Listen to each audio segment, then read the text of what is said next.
Video like जरूर कर लीजिए और ऐसे वीडियो लगातार फ्री में पाने के लिए चैनल को तुरंत सब्सक्राइब कर लीजिए और बेल आइकन को जरूर टैप कर लीजिए ताकि आगे भी सारे वीडियो आपको मिलते रहे। यूट्यूब में फॉलो करते हैं तो प्लीज ये वाला फ्री टेलीग्राम चैनल जरूर ज्वाइन कर लीजिएगा। सारे नोटिफिकेशन सारे अपडेट यहीं पे आते हैं, ध्यान रखिए। Hello everyone, I hope you all are doing well.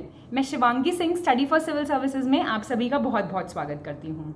ये हमारा GS 5 का पॉइंट नंबर 3 है इंग्लिश मीडियम के लिए।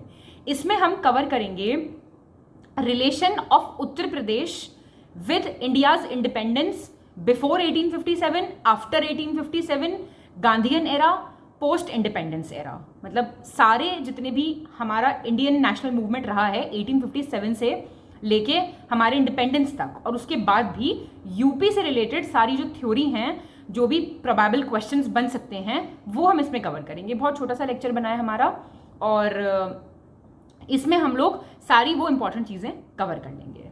तो आप लोग ध्यान से इस लेक्चर को देखिएगा, आंसर भी बनाने की कोशिश कीजिएगा जो मैं आपसे क्वेश्चन पूछूं उससे रिलेटेड। बाकी जितने भी पुराने लेक्चर्स हैं उनको भी साथ साथ रिवाइज करते रहिए, कीवर्ड्स निकाल के एक A4 शीट पे थोड़े थोड़े नोट्स बनाते रहिए जिससे आपको याद आता रहे। और जिन लाइंस को मैं इंपॉर्टेंट बताऊं कि वो आपको एज इट इज लिखनी है, प्लीज ट्राई कीजिए उनको मेमोराइज करने की और फिर उनको एग्जाम में आप रेसिप्रोकेट कर सकें। इसके अलावा जो लोग भी हमारे पेड ग्रुप ज्वाइन करने में इंटरेस्टेड हैं, चाहे वो UPPCS मेंस का हो 2023 वाला, 2024 शुरुआत से सिलेक्शन वाली तैयारी वो वाला ग्रुप हो हमारा, या फिर सिर्फ एसए का एक ग्रुप हमारा चल रहा है, हरियाणा PCS मेंस के लिए हमारा ग्रुप चल रहा है, उन सभी की जानकारी आप हमारे डिस्क्रिप्शन बॉक्स से ले सकते हैं। फिलहाल अभी के लिए हम शुरुआत कर रहे हैं हमारे वीडियो से। चलिए जी, तो GS 5 का पॉइंट नंबर 3 इंग्लिश मीडियम के लिए, contribution of Uttar Pradesh before and after 1857 in India's freedom struggle. छोटा सा है ये पॉइंट, ज़्यादा बड़ा नहीं है, तो इसको फटाफट से देख लीजिए। एक ही आ सकता है question, that what was the role of Uttar Pradesh in the 1857 revolt. Throw some light on the role of Uttar Pradesh with reference to the revolt of 1857। किसी भी हिसाब से आ सकता है, पैटर्न वही रहेगा, हिंदी हो चाहे इंग्लिश हो। आपको छोटे छोटे पॉइंट्स बनाने हैं, छोटे छोटे नोट डाउन करना है और बढ़िया सा आंसर लिख देना है। ठीक है, चलिए तो अब जानते हैं मेरठ से रिवोल्ट स्टार्ट हुआ था। It started in Meerut, May 10, 1857 से ये स्टार्ट हुआ था। तो जब मेरठ से स्टार्ट हुआ है तो आप मतलब समझ ही जाइए यूपी से ही स्टार्ट हुआ है। ठीक है, और यहाँ पे ये नहीं पूछेगा क्या रीजंस थे, लेकिन आपको कुछ रीजंस लिखने पड़ेंगे। और ये पहला इफेक्टिव रेजिस्टेंस था, जो कंबाइंड रेजिस्टेंस था अंग्रेजों के खिलाफ। लेकिन हाँ, ज़्यादा कुछ हो नहीं पाया था क्योंकि उतनी ज़्यादा कलेक्टिविटी, उतनी ज़्यादा होलसमनेस नहीं थी, और टिट्स एंड बिट्स पीसेस में हुआ था ये, और वाइड स्प्रेड नहीं था, यूनिटी नहीं देखी गई थी। इस वजह से ये इतना सक्सेसफुल नहीं हो पाया, लेकिन रेजिस्टेंस बहुत मेजर था, इसमें कोई डाउट नहीं है। ठीक है, 25 शहरों में ये फैल गया था with in a few months. 1858 में जब रिबेलियन ऑलमोस्ट क्रश कर लिया था ब्रिटिशर्स ने, तो जो एडमिनिस्ट्रेशन था यूनाइटेड प्रोविंसेस का और बाकी के देश का, वो कहाँ चला गया था? अभी तक ईस्ट इंडिया कंपनी, ये एक कंपनी बनी थी ट्रेडर्स की। कब बनी थी? 1600 में। तब यहाँ पे राजा कौन था? अकबर था। तो जब ये कंपनी बनती है तो अब क्या था, कंपनी के जो ऑफिशियल्स थे वो बड़े सारे करप्शन कर रहे थे। ये सब चीजें क्राउन तक जा रही थी, मतलब कि लंदन जा रही थी ये सब चीजें। अब होता क्या है, रिवोल्ट हो जाता है तो इनको हो जाता है कि भैया बस अब जो है आप कंपनी को से जितनी भी ये पावर्स वावर्स आपने कंपनी को दी हुई है, इनको आप कंपनी से लेके आप इसको जो है पूरा का पूरा क्राउन को दे दीजिए। क्राउन रूल स्टार्ट हो गया था, the act of good governance of India आया था 1858 में। अब रिवोल्ट स्टार्ट क्यों हुआ था आप जानते हैं? जो इमीडिएट कॉज था वो ये था कि सोल्जर्स ने मना कर दिया था कि वो कार्ट्रिजेस को मुंह से बाइट करके नहीं थ्रो करेंगे, क्योंकि उसमें काउ और पिग फैट होता था। ठीक है, अब काउ हिंदूज के लिए they will not eat it, और पिग मुस्लिम्स के लिए they will not eat it. तो अब ब्रिटिश ऑफिसर्स ने सप्रेस करने की कोशिश भी की थी डिस्कॉन्टेंट। ये देखिए 1857 पे क्वेश्चन आता ही आता है, इस बार प्रीलिम्स में भी आया था क्वेश्चन। ठीक है, तो सिचुएशन जो है थोड़ी एक्सप्लोसिव हो जाती है। और आप जानते हैं यहाँ पे मंगल पांडे, मूवी भी देखी होगी आप लोगों ने, उनका नाम बहुत ही ज्यादा रेफरेंस में आता है। बलिया के रहने वाले थे, 34th नेटिव इन्फेंट्री में ये सोल्जर हुआ करते थे। उन्होंने अपने सार्जेंट मेजर पे फायर कर दी 29 मार्च 1857 को बैरकपुर कंटोनमेंट में, और जिसकी वजह से उनके जो सारे कलीग्स थे उन्होंने भी चैलेंज कर दिया। अब ब्रिटिश ऑफिसर्स ने पूरी की पूरी रेजिमेंट को अबॉलिश कर दिया और मंगल पांडे को फांसी की सजा दी, और एक और उनके कंपेनियन को। अब अप्रैल 1857 तक आते आते 85 आउट ऑफ 90 सोल्जर्स जो थे थर्ड कैवलरी रेजिमेंट के मेरठ में, उन्होंने मना कर दिया कि ये बीफ वाली कार्ट्रिजेस वो नहीं यूज करेंगे, और उनका कोर्ट मार्शल कर दिया और उनको जेल वेल भेज दिया। 9 मई को रेबेल सोल्जर्स को स्ट्रिप किया गया, नेकेड किया गया और ह्यूमिलेट किया गया। उसके बाद मई 10 को ओपनली रिवोल्ट किया, उन्होंने खूब गोलियां वोलियां चलाई और अपने कैप्टिव कॉमरेड्स जो थे जिनको बंद कर लिया था उनको भी फ्री कर दिया। सबसे ज्यादा जो असर देखा गया इस वॉर में एरियाज में वो थे अवध और बुंदेलखंड। वेरी इंपॉर्टेंट, आपको लिख के आना है, ठीक है। अब यहाँ के जो फार्मर्स थे they started participating in this rebellion along with the then rebel soldiers, with which the process of expelling the new landlords and their murders started. अब जो ये नए नए लैंडलॉर्ड्स थे ना, इनको हटाते चले गए और मारते चले गए, ठीक है। लोकल गवर्नमेंट ऑफिसेस पे अटैक हुए, रेंट्स का पेमेंट बंद कर दिया गया। जो डुआब रीजन था नदर्न इंडिया का, it also actively contributed to this rebellion. जो इस लोग के जो लोग थे इस रीजन के, दे एस्टैब्लिश्ड गवर्नमेंट अपने आप को लिबरेट करने के बाद। अलीगढ़, बरेली, कानपुर, प्रयागराज, ये सब मेंशन करके आइएगा प्लीज, ठीक है। अब एडमिनिस्ट्रेशन जो था बरेली का, it was in the hands of a military officer जिनका क्या नाम था, खान बहादुर खान। और एडमिनिस्ट्रेशन कानपुर का was under the authority of Tatya Tope. ये अडॉप्टेड सन थे पेशवा बाजीराव टू के। Apart from this the rebellion also spread to small towns like Mainpuri. आप लिख सकते हैं rebellion spreads in small town, ऐसे करके पॉइंट्स बना के आंसर को ब्यूटिफाई करना आपकी जिम्मेदारी है, समझ रहे हैं। सीतापुर, बाराबंकी, आजमगढ़, वाराणसी, झांसी, अयोध्या, फतेहपुर, मथुरा, शाहजहांपुर, हाथरस, ठीक है। अब एक रिबेलियन यहाँ पे स्टार्ट हो जाता है लखनऊ से भी, जहाँ पे लीड कर रही थी बेगम हजरत महल। 6 महीने तक कंटिन्यूस एफर्ट्स चलते रहे, लड़ाइयाँ चलती रहीं, तो ब्रिटिश जो हैं वो कैप्चर कर लेते हैं Lucknow.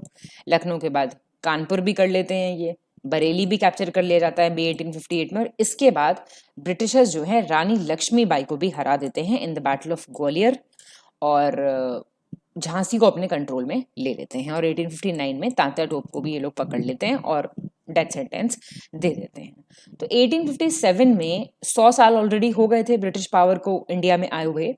The country's first freedom struggle came to the fore. It originated in Meerut, although it was planned much earlier in Bithoor near Kanpur. Planning पहले से चल रही थी, ये लिख के आनी है लाइनी वाली। अब कुछ हिस्टोरियंस का कहना है that Azim Ullah Khan along with Nana Sahib, Dhondu Pant कहते थे जिनको, had prepared the plan for this freedom struggle in Bithoor. और उस टाइम पे 31 मई 1857 was fixed the date, but the circumstances were such that it started earlier. मतलब उन्होंने पर्टिकुलर डेट भी फिक्स की थी, लेकिन ये जो मंगल पांडे वाला इंसिडेंस हो रहा था ना, उसकी वजह से ये जो रिबेलियन है ये स्पार्क ऑफ कर जाता है।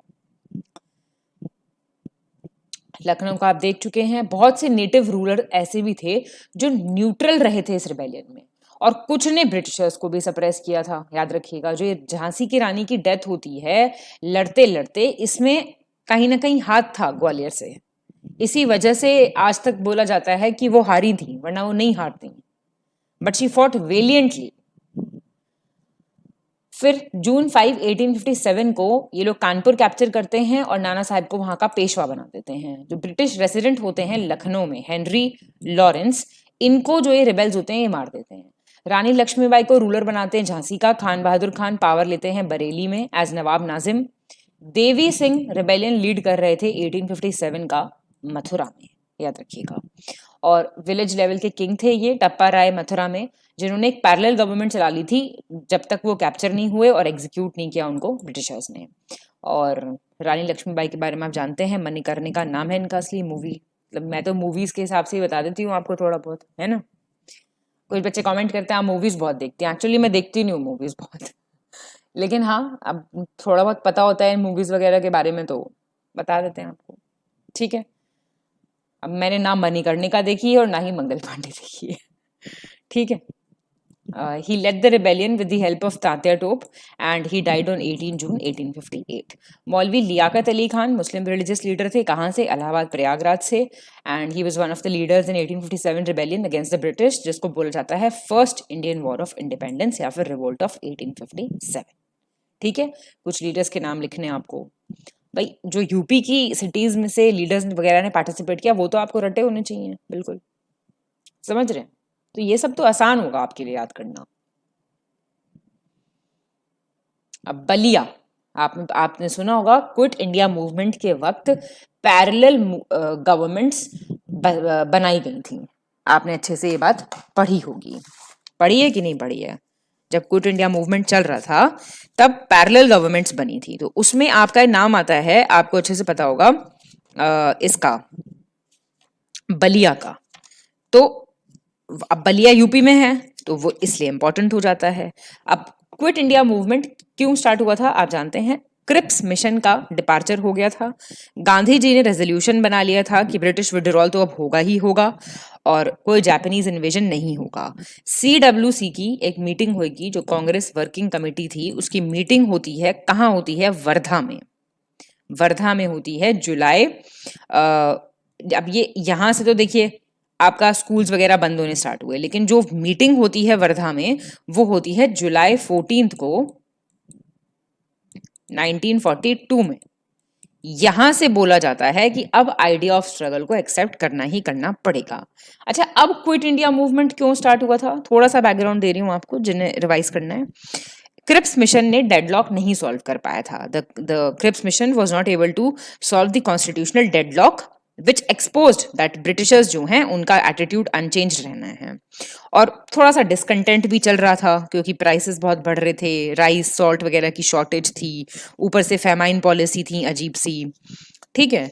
और ऐसा माना जा रहा था कि ब्रिटिशर्स को हार का सामना करना पड़ रहा है साउथ एशिया में।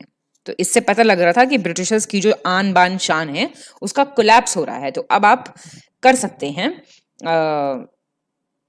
रिवोल्ट। और अकेला रास्ता जो था to save India from Japanese attack, Japanese आ गए थे ऑलमोस्ट इंडिया के डोर तक, तो it was that you have to revive Indian economy and that is equals to Britishers को भगाओ। तो ब्रिटिश इकोनॉमी कैसे राइज करेगी जब ब्रिटिशर्स यहाँ से भागेंगे? तब जुलाई 1948 को गांधी जी चार्ज लेते हैं कि हम जो है non violent mass movement start करेंगे। क्विट इंडिया मूवमेंट जो था ये नॉन वायलेंट मास मूवमेंट था। और फिर प्रपोज करते हैं जवाहरलाल नेहरू और सेकंड करते हैं उसको सरदार पटेल। और अप्रूव कौन करती है इसको? All India Congress committee approve कर देती है बॉम्बे में अगस्त 1942 में। गवालिया टैंक में बहुत फेमस इन्होंने गांधी जी ने भाषण दिया था, यहाँ पे आप जानते हैं 8 अगस्त 1942 को जो क्विट इंडिया रेजोल्यूशन है वो पास हो जाता है, ठीक है। अब कुछ इंस्ट्रक्शंस गांधी जी ने अलग अलग सेक्शंस के लोगों को दी थी, आप याद रखिएगा। गवर्नमेंट सर्वेंट्स को क्या कहा था कि आप रिजाइन मत कीजिए लेकिन अपना एलिजियंस दीजिए कांग्रेस को। सोल्जर्स को कहा था आर्मी में मत, आर्मी से छोड़िए मत, लेकिन आप अपने जो साथी हैं उन पे फायर मत कीजिए। स्टूडेंट्स को कहा था कि अगर आप कॉन्फिडेंट हैं तो पढ़ाई वढ़ाई छोड़ दीजिए, समझ रहे हैं। और ऐसे ऐसे हर सेक्शन को दिया था और यहीं पे इन्होंने मंत्रा दिया था, आप जानते हैं, डू और डाई का। सबको पता है ये बात, क्विट इंडिया मूवमेंट से ही ये रिलेटेड था। तो अब यहाँ पे क्या हुआ था, इतनी बातें आपको समझ में आ गई।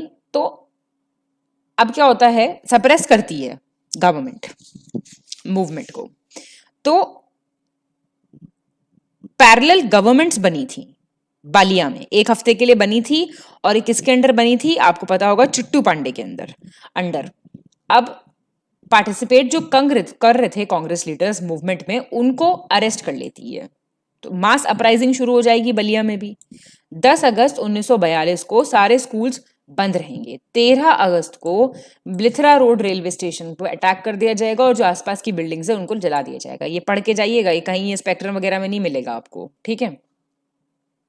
16 अगस्त रसरा ट्रेजरी पे अटैक होता है और 2 दिन बाद बैरिया पुलिस स्टेशन को भी अटैक कर दिया जाता है। 19 अगस्त तक आते आते हजारों की संख्या में लोग बलिया के जेल तक जाते हैं और अपने लीडर्स को छुड़ा देते हैं जो क्विट इंडिया मूवमेंट के वक्त उनको इम्प्रिजन कर लिया था। और ये जितने भी लोग जा रहे थे they were armed with guns, sticks and spears, भाले, ठीक है।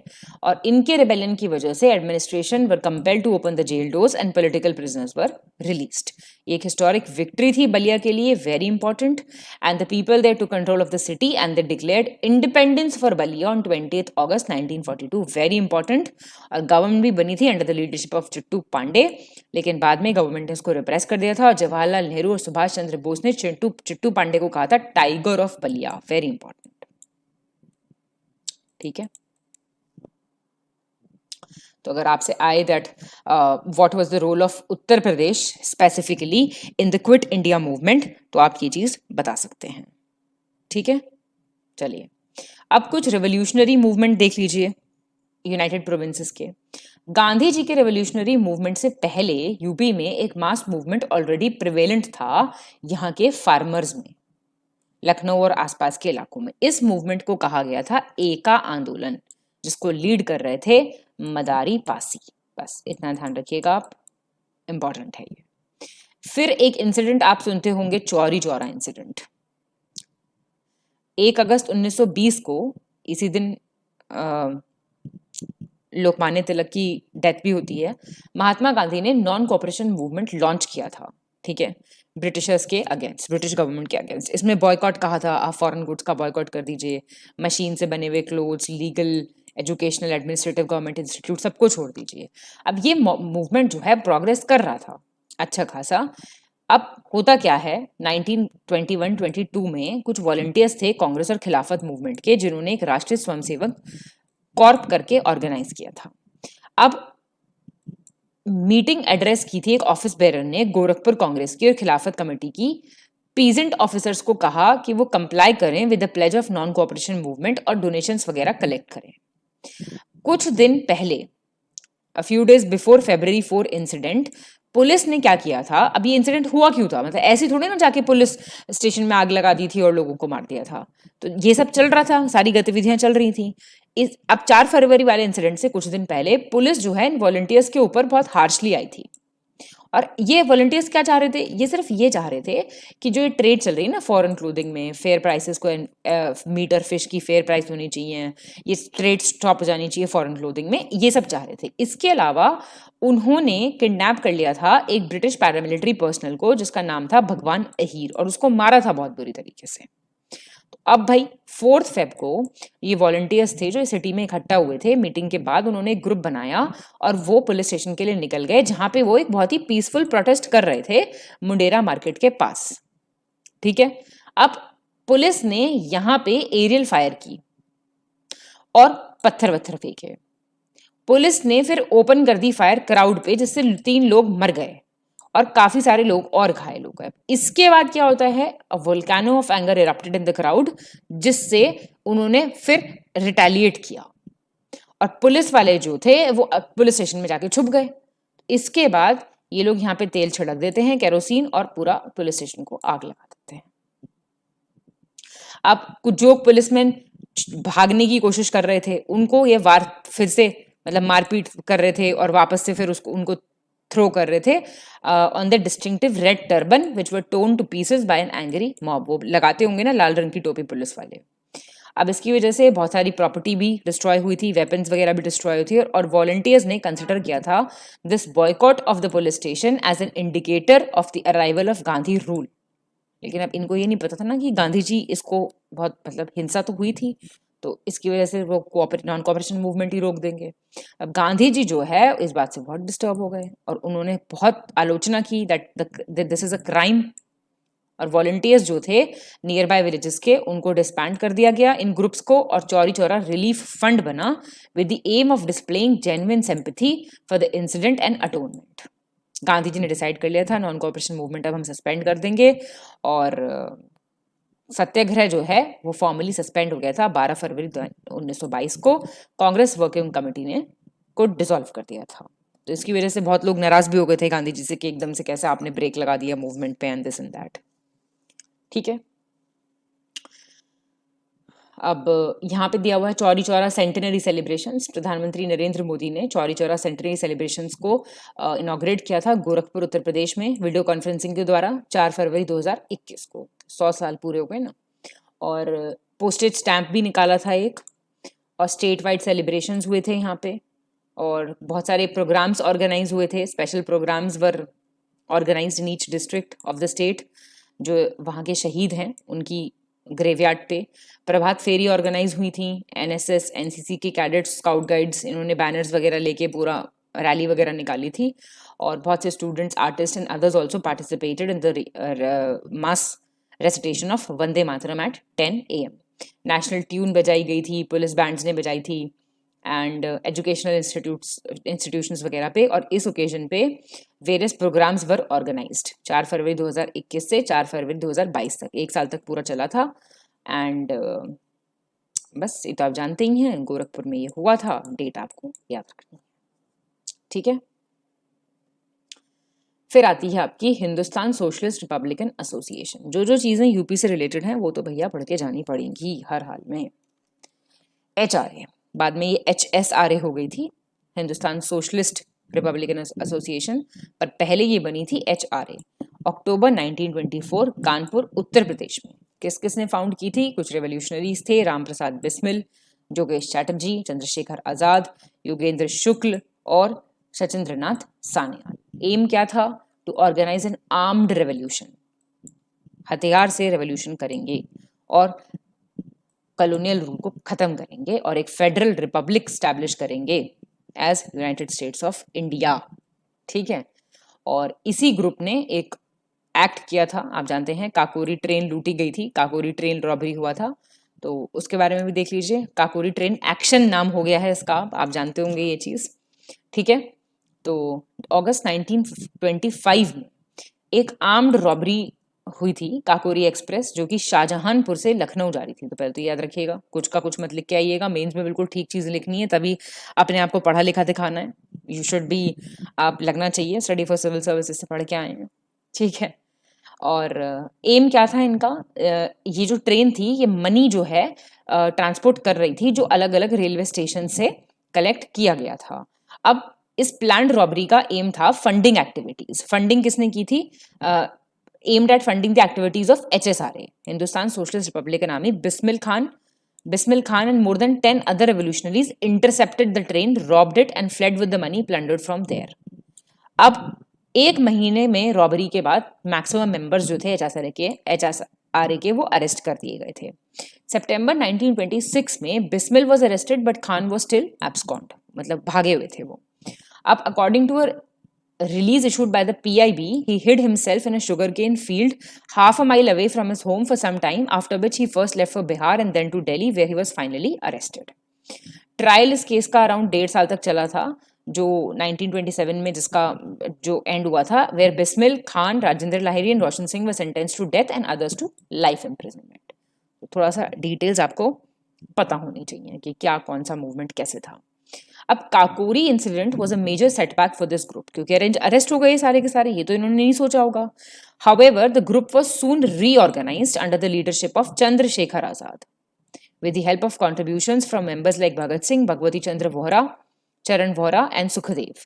8th to 9th September 1928 जब इसका नाम रखा गया हिंदुस्तान सोशलिस्ट रिपब्लिकन एसोसिएशन, क्योंकि चंद्रशेखर आजाद, भगत सिंह वगैरह पर्टिकुलरली बहुत सोशलिस्ट प्रिंसिपल से बहुत प्रभावित थे, ठीक है। तो फिर रीनेमिंग हो जाती है इसकी, और ये तो आपने देख ही लिया, ठीक है। अब आप देख लीजिए उत्तर प्रदेश कांग्रेस कमेटी।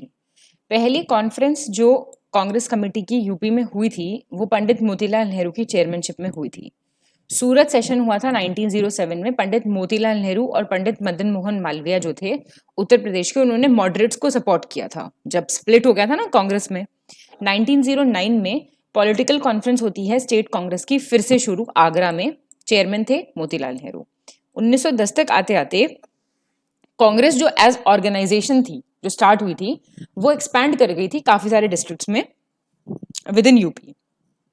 अब इसमें एफर्ट्स थे बहुत से लीडर्स के, मौलाना अब्दुल कलाम आज़ाद, मौलाना मोहम्मद अली, शौकत अली, अली ब्रदर्स। अब देखिए, और मुस्लिम लीग ने इसमें थोड़ा सा चेंज किया था अपनी ऑब्जेक्टिव्स में, पॉलिसीज में, और ब्रिटिश गवर्नमेंट की तरफ लॉयल्टी दिखाने की बजाय सेल्फ गवर्नमेंट इन इंडिया का उद्देश्य रखा गया था as the objective of Muslim League. ये लिख के आने हैं नाम, प्लीज ध्यान दीजिए।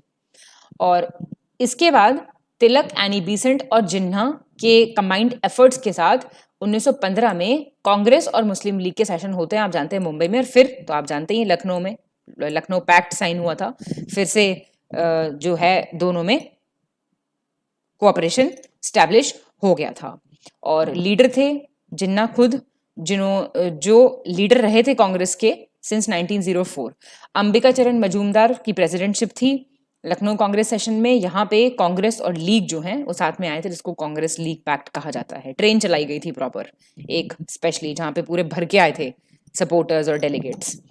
और ये कांग्रेस सेशन इसलिए भी इंपॉर्टेंट था क्योंकि पहली बार after 1907 Tilak was attending the Congress session. और तिलक की पॉपुलैरिटी उस वक्त ऐसी चल रही थी that the horse cart in which he was brought from the Lucknow station to the venue of the convention was pulled to the stage by the students of Lucknow University instead of horses। मतलब लोग लाए थे खींच के उनका carriage, जो horse खींचता है ना उसकी जगह स्टूडेंट्स लाए थे लखनऊ यूनिवर्सिटी के। मतलब he was so popular figure at that time. समझ रहे हैं, ये होती है नेतागिरी असली, ठीक है। खैर जोक्स अपार्ट, बहुत ही अनपैरेलल्ड कंट्रीब्यूशन रहा है इनका इंडियन इंडिपेंडेंस स्ट्रगल में। Gandhi era and Uttar Pradesh. अब गांधी जी का स्टार्ट, वो हर चीज में आपको पैरेलल लेके चलना है भाई। हम जैसे पढ़ते आ रहे हैं हर एक चीज एंशिएंट से लेके आगे तक, तो जब आप मॉडर्न पढ़ेंगे तो वो भी फेजेस में डिवाइडेड है, प्री गांधी एरा, फिर गांधी एरा, फिर पोस्ट इंडिपेंडेंस, ऐसे करके। अब गांधी एरा की बात करें और यूपी की, तो sorry Mahatma Gandhi got the first formula to start a movement against British rule in India in the Lucknow। पहली बार उन्होंने ये मतलब सोचा उन्होंने कि यूपी में ही सोचा था उन्होंने कि एक मूवमेंट स्टार्ट किया जाए। गांधी जी साउथ अफ्रीका से वापस आए थे जनवरी 9, 1915। प्रवासी भारतीय दिवस के रूप में मनाया जाता है, इसको आप सब जानते होंगे। और लोकल कंडीशंस वगैरह को समझने के लिए उन्होंने पूरे 1 साल तक ये सोचा था कि मैं दौरा करूंगा, मैं कोई एक्टिवली पार्टिसिपेट नहीं करूंगा किसी भी मूवमेंट में। फिर वो लखनऊ आए दिसंबर 1916 में, जहाँ पे उन्होंने 31st सेशन जो है कांग्रेस का अटेंड किया था। और अंबिका चरण मजूमदार प्रेसिडेंट थे। यहाँ पे अब क्या था, इनको कंपेल कर रहे थे एक फार्मर चंपारण के राजकुमार शुक्ला, सब जानते होंगे। वो उनसे मिले, उन्होंने उनसे कहा कि आप प्लीज चंपारण आइए, हमारा बहुत एक्सप्लॉयटेशन हो रहा है, 3 कठिया सिस्टम। पढ़ा है लेकिन नहीं पढ़ा, और उसकी वजह से वहां पे हमें कंपेल कर रहे हैं वो हमारे लैंड पे इंडिको उगाने के लिए। और इंडिको थोड़ा सस्ता था, डिमांड थी यूरोप में, तो ये लोग ज्यादा उगाना चाहते थे। और इसके बाद गांधी जी ने अपना पहला एक्सपेरिमेंट जो था सत्याग्रह का, आप जानते हैं 1917 में किया था, चंपारण डिस्ट्रिक्ट ऑफ बिहार। और ये एक्सपेरिमेंट इनका अच्छा खासा सक्सेसफुल था और ब्रिटिश को झुकना पड़ा था। यहाँ पे कमेटी बैठी थी प्रॉपर, राजेंद्र प्रसाद भी थे उसमें, और रेमिशन भी दिया गया था इन लोगों को। अब इससे क्या था, गांधी जी हीरो बन गए थे पूरे कंट्री के। और यहाँ पे रविंद्रनाथ टैगोर ने उनको टाइटल दिया था महात्मा का। जवाहरलाल नेहरू की पहली मीटिंग महात्मा गांधी से हुई थी लखनऊ रेलवे स्टेशन पे, और नेहरू जी बड़े इंप्रेस हो गए थे इनसे मिलके। उसके बाद गांधी जी बहुत बार लखनऊ आए to create awareness among the people of the freedom struggle. April 1936 में गांधी जी लखनऊ आए थे to participate in the 49th Congress session organized under the chairmanship of Nehru ji. और इस सेशन में the goal of the Congress was set as socialism. इस time तक Congress parliamentary board जो था वो बन चुका था। ठीक है, इतनी बात क्लियर हो गई। अब आता है आपका हमारा Uttar Pradesh in the post independence era. तो यूपी का जहां जहां जिक्र रहा आपके इंडिपेंडेंस के टाइम पे वो हमने लगभग कवर कर लिया, उसमें कोई प्रॉब्लम नहीं है। अब पोस्ट इंडिपेंडेंस भी देख लीजिए। मॉडर्न उत्तर प्रदेश ने मॉडर्न यूपी जो है, it has been the witness to the contributions of important freedom fighters on the national scene. ये वो फूल पत्ती वाली लाइन है जो आपको लिखनी है। अब भाई आप जानते हैं लाल बहादुर शास्त्री, जवाहरलाल नेहरू, इंदिरा गांधी, चरण सिंह, चंद्रशेखर, ये सब बड़े इंपॉर्टेंट नाम हैं जिन्होंने पहले तो इंडिया के इंडिपेंडेंस में बहुत बढ़िया रोल प्ले किया and then went on to become the prime minister of this great nation in the post independence era, Pandit Nehru. अब स्टेट का नाम चेंज हुआ उत्तर प्रदेश का, किसमें, पोस्ट इंडिपेंडेंस एरा में तो चेंज हुआ। नेमिंग किसने की, first by the first chief minister of the state Govind Ballabh Pant, who was well acquainted with Jawaharlal Nehru and was a very popular Congress leader at that time. He established such a good reputation in Lucknow that Nehru invited him to Delhi, the country's capital, on the 27 December 1954 to make him the Home Minister of India. Then the Chief Minister of UP became whom? Dr. Sampurnanand. He was a traditional Sanskrit scholar.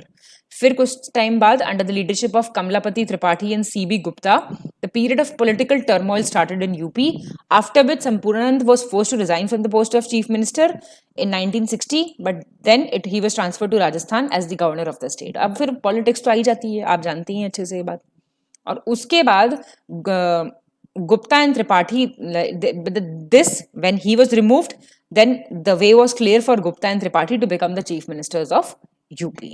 Sucheta Kripalani जरूर लिखना है आपको। she was the first women chief minister of Uttar Pradesh, अक्टूबर 1963 से मार्च 1967 तक। उसके बाद उनको resign करना पड़ गया था क्योंकि स्ट्राइक कर दी थी स्टेट के एम्प्लॉयज ने 2 महीने की, और उनके रेजिग्नेशन के बाद चंद्रभानु गुप्ता ने चार्ज एज्यूम किया था, वेयर लक्ष्मी रमन गुप्ता जो थे उनके कंटेम्प्रेरी स्टेट फाइनेंस मिनिस्टर थे। लेकिन गुप्ता की गवर्नमेंट भी 2 सालों तक चली due to a state of confusion and anarchy that resulted in the expulsion of Charan Singh from the Congress. ये सब देखिए पॉलिटिकल है, आप लिख भी सकते हैं, नहीं भी आपकी मर्जी है।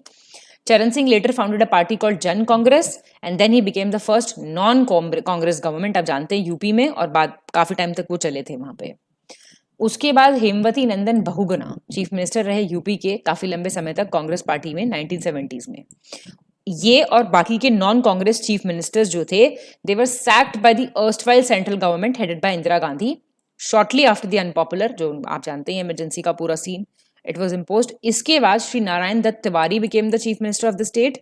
उसके बाद वो फिर नया स्टेट बन गया था ना उत्तराखंड, उसके चीफ मिनिस्टर बन गए थे। और इमरजेंसी खत्म होने के बाद कांग्रेस पार्टी हार गई थी, आप जानते हैं 1977 में, पर फिर से पावर में आई 1980 में। उसके बाद मिसेस गांधी ने वीपी सिंह को चीफ मिनिस्टर बनाया उत्तर प्रदेश का, who later became a political opponent of her own son। बाद में उन्हीं के बेटे के अगेंस्ट वो खड़े हुए थे, ठीक है। फिर आपका आता है उत्तराखंड स्टेट का फॉर्मेशन, 9 नवंबर 2000, डेट याद रखनी है आपको। हिमालयन पार्ट जो था गढ़वाल और कुमाऊं डिविजन्स का, हरिद्वार स्टेट डिस्ट्रिक्ट तक, ये जो है नया स्टेट बन गया, उत्तरांचल बना पहले, अब इसको कहते हैं हम उत्तराखंड, यूके, ठीक है। अब आते हैं आपका British authority on Uttar Pradesh. देखिए, ईस्ट इंडिया कंपनी एक ट्रेडिंग कंपनी थी, उसने प्रेजेंट उत्तर प्रदेश का एरिया एक्वायर किया और उस पर राज किया over the period of 75 years. Territories जो थी नॉर्थ इंडियन डायनेस्टीज की, बेसिकली नवाब्स थे 75, 98, 1801, सिंधियाज 1803, गोरखास 1816। पहले तो इनको डाला बंगाल प्रेसिडेंसी के अंदर। प्रेसिडेंसीज थी ना 3 मेन, कौन कौन सी थी कमेंट करके बताओ जरा, सब लिखी है सामने ही। फिर 1833 में इनको सेपरेट कर दिया to form the north western provinces. ये अलग प्रोविंस बनी थी ना, जिसको आगरा प्रेसिडेंसी पहले बोलते थे। फिर 1856 में कंपनी ने अवध पे कंट्रोल किया in the name of Agra and Awadh. पहले भी पढ़ चुके हो ये, मैं बता रही हूँ, दोनों लेक्चर में इसका नाम आया है पुराने।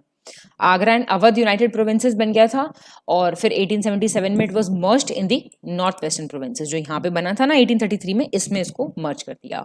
फिर उसका नाम was change to United Provinces in 1902 and in 1797 में ब्रिटिश ने स्टैब्लिश कर ली थी authority over the fort of Prayagraj. ये बन गया था कंटोनमेंट ब्रिटिश सोल्जर्स का। फिर 1834 में it was made the capital of north western provinces, और 1866 में कोर्ट स्टैब्लिश हुआ था। और इलाहाबाद फोर्ट आप जानते हो मुगल एम्परर अकबर ने बनवाया था 1583 में। ओडी फोर्ट है जो अभी प्रेजेंट, और एक स्टोन इंस्क्रिप्शन भी है फोर्ट के अंदर जो फाउंडेशन ईयर मेंशन करता है 1583, और it is situated on the banks of Yamuna near the Confluence of river Ganges. फिर आपका थर्ड बैटल ऑफ पानीपत 1761, किस किस के बीच में था? अफगान इन्वेडर अहमद शाह अब्दाली और अर्जुन कपूर, संजय दत्त और अर्जुन कपूर के बीच में था, ठीक है, इंडियन मराठास।